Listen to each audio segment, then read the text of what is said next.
നിലമ്പൂർ ഉപതെരഞ്ഞെടുപ്പിൽ മദ്യമൊഴുക്ക് തടയാൻ ശക്തമായ നടപടി വേണമെന്ന് കേരള മദ്യനിരോധന സമിതി നിലമ്പൂർ താലൂക്ക് പ്രവർത്തക കൺവെൻഷൻ ആവശ്യപ്പെട്ടു. ഉപതെരഞ്ഞെടുപ്പ് വേളയിൽ മദ്യവ്യാപനം ഒഴിവാക്കാൻ മുന്നണികൾ തയ്യാറാകണമെന്നും യോഗം അഭിപ്രായപ്പെട്ടു. സർക്കാരിന്റെ മയക്കുമരുന്നിനെതിരെയുള്ള നടപടി ഫലപ്രദമാകാൻ മദ്യവ്യാപനവും തടയണമെന്ന് കൺവെൻഷൻ അഭിപ്രായപ്പെട്ടു. ചന്തക്കുന്ന് മദ്രസയിൽ നടന്ന കേരള മദ്യനിരോധന സമിതി നിലമ്പൂർ താലൂക്ക് പ്രവർത്തക കൺവെൻഷൻ സംസ്ഥാന vice president Father Mathews Vattiyanickal ഉദ്ഘാടനം ചെയ്തു. കേരളം ഇന്ന് വലിയ ഒരു ദുരന്തത്തിലൂടെയാണ് കടന്നുപോകുന്നത്.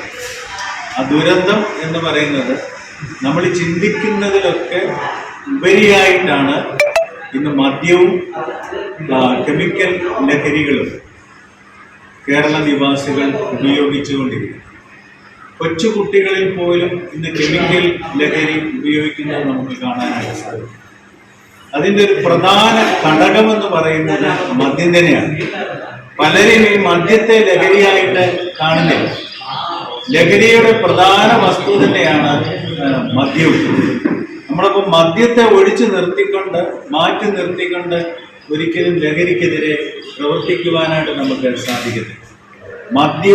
മദ്യം ഉൾപ്പെടെയുള്ള ലഹരിക്കെതിരെ പ്രവർത്തിക്കുന്ന പ്രസ്ഥാനമാണ് കേരള മദ്യനിരോധന സമിതി.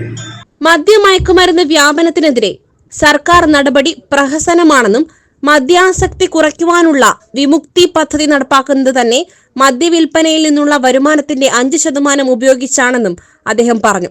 കേരള മദ്യനിരോധന സമിതി നിലമ്പൂർ താലൂക്ക് പ്രസിഡന്റ് മദാരി അഹമ്മദ് കുട്ടി അധ്യക്ഷത വഹിച്ചു.